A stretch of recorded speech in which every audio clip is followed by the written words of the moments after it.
The second one is breath. How many minutes can we live without breathing? How many minutes the brain can function without any oxygen? 3. 3 minutes. After that, the brain is going to start deteriorating. And this is why when you have emergencies, being able to do CPR and first aid very quick can save a person's life, but more importantly, their brain. Because many times, people can survive, but their brain is dead. It happened actually to my grandmother when I was 10. My parents were, I don't remember where they were, but I was at home with my baby brother and my grandma, and she had an asthma attack, and I didn't realize how serious it was. So I went to get the neighbor, who was a police officer, because I knew he would know somebody who could help, right? But unfortunately, it took me too long to go get him, and my grandma was clinically alive, but her brain was dead. And at 10, I did not understand really the extent of this until I read a book on first aid. And at 10 years old, I decided I will learn that. Because if I didn't know that, Grandma would still be with us. And I didn't get that certification until I was in my 20s. So that day, and I have to renew that certification actually every 2 years for my business, for my license. But when I finally got certified with this, I was very grateful to the opportunity to be able to know that potentially I could save somebody's life one day. I've never had to use it, but I always think of my grandmother every time I take the course again. So breath is life. Breath is actually the only part of the body, nervous system, that is part of both the voluntary side and the autonomic side. Autonomic is what happens on its own. Voluntary is what we want to do. Like, if you decide I want to make my heart beat, well, it happens on its own, right? That's part of the autonomic system. Breath is the only function in the body that's part of both. Isn't that wonderful? And what happens when we're stressed? We stop breathing.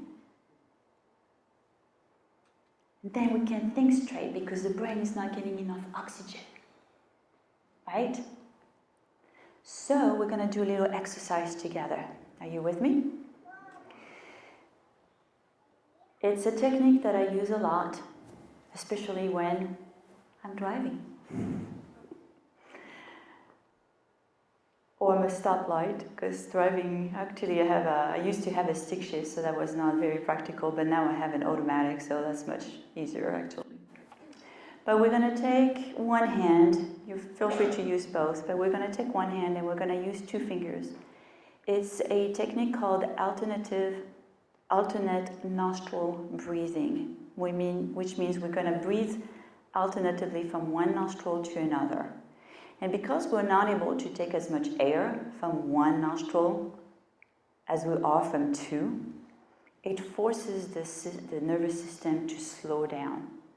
And there is a physiological reaction that happens in the body that it's physiologically impossible to stay stressed out at that level when we start breathing in this way. So if you ever find yourself in a situation where you go, ah,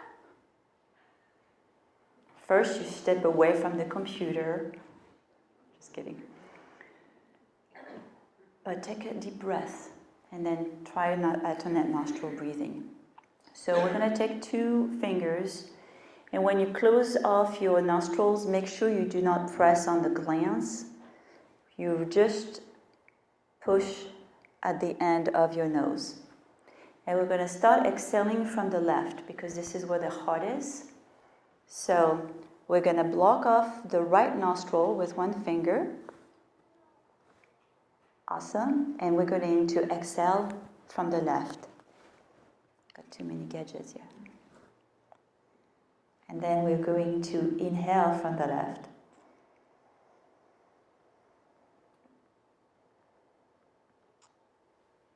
Then we switch. We close off the left and we exhale from the right. And then we're going to inhale from the right.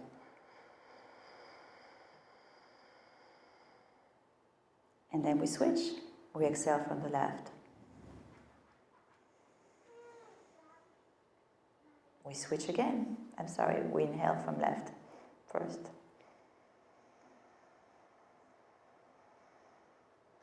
Switch fingers, we're going to exhale from right. And one more, we inhale from right. And exhale from left. You can do up to 10 reps if you want. If you're at the traffic light and you can only do 3, go for it. So without getting too technical, there is actually also a left brain, right brain kind of interaction going on in the body. So whenever you feel yourself going in 1,000 directions, right, you're pulled, you have to do this, and your boss wants you to do that, and your children want you to do this, and then you forgot this project, and then you have to pay this bill, and right? Does that sound familiar to anybody? Right? Take a moment to take just a few breaths to recenter yourself with that breath. And guess what? Breathing costs nothing. It's free. It's a tool we have 24/7 with us. Isn't that awesome? But we forget to use it.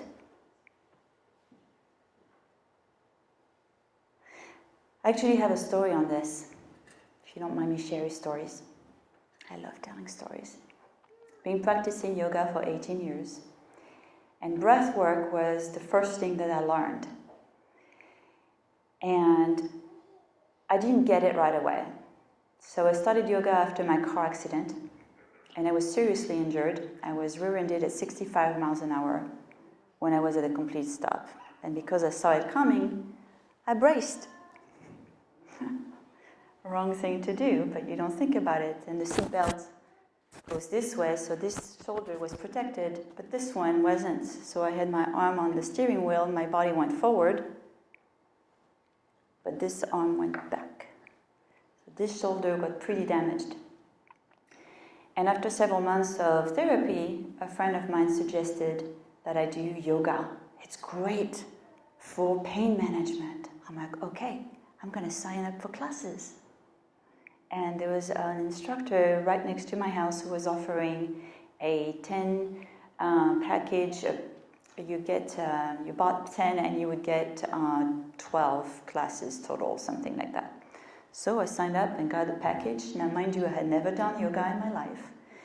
I was always athletic because growing up, I was a ballerina, I played tennis, I did horseback riding, I did gymnastics, you name it. My parents registered us in everything because we lived in a small condo and the school was literally across the street, and Mom wanted us out. So she registered us in everything there was. So having been athletic all my life, here I just turned 30. And I felt crippled, physically and emotionally. My thoughts were yak, and why? So I'm in class, and first class of yoga, there's like 15 people in class, and everybody can twist their bodies like a pretzel. And I'm like, I don't belong here. Why did my friend recommend that I take this class? This is not for me.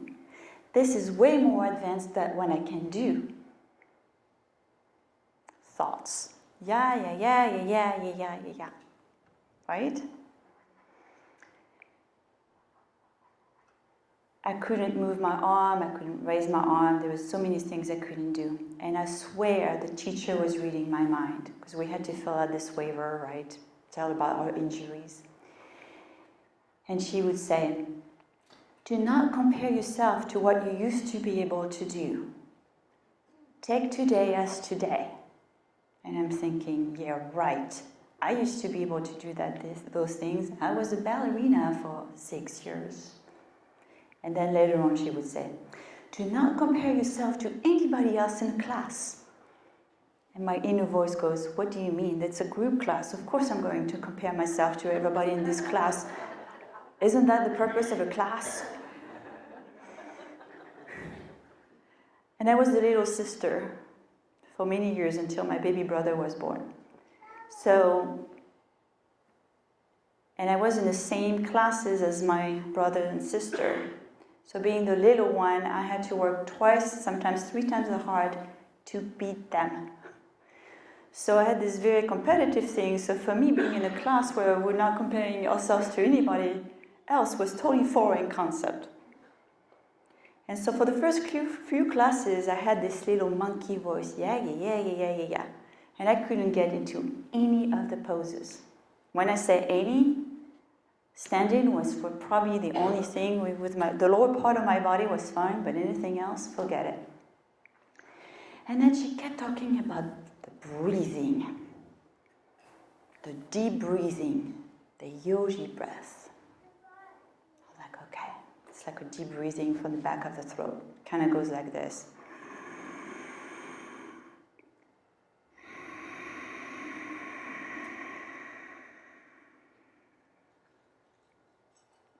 And after class number 4, I think it was, I thought, you know what? I can't do any of those poses. Forget about the poses. I'm going to focus on the breath thing she's talking about. Because that I can do. And I felt empowered. There is something I can do in this class. Yeah. And guess what happened? As soon as I started focusing on my breath, it was almost like her voice was in the background. And all I could hear was my own breath. And guess what happened? That warrior pose that kind of looks like this, I went into it like I'd been practicing yoga forever. And something in my body let go because I used my breath to help change that yak. So, first pillar is thought. Second pillar is breath. Our thoughts, if they are negative, can make our breath shallow.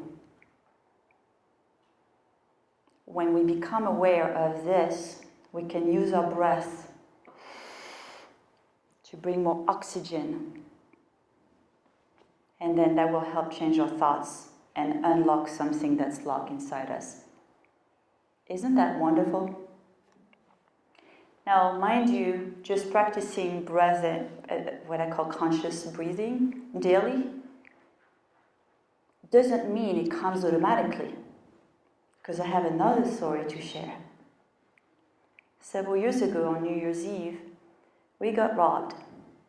I was gone from the house less than 20 minutes.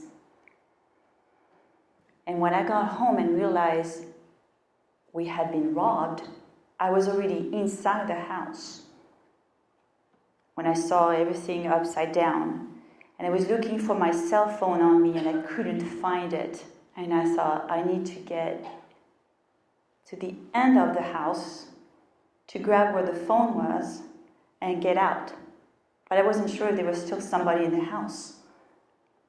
And by the time I got out, I literally collapsed on my knees on the driveway.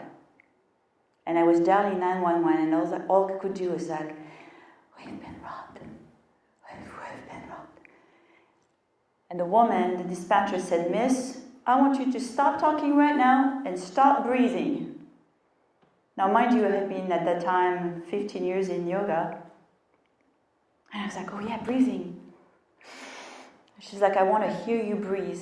3 deep breaths. And I went back to life. So just because we practice it on a daily basis, when you have something with a severe shock, you need somebody to say, hey. And this is what I talk about, community.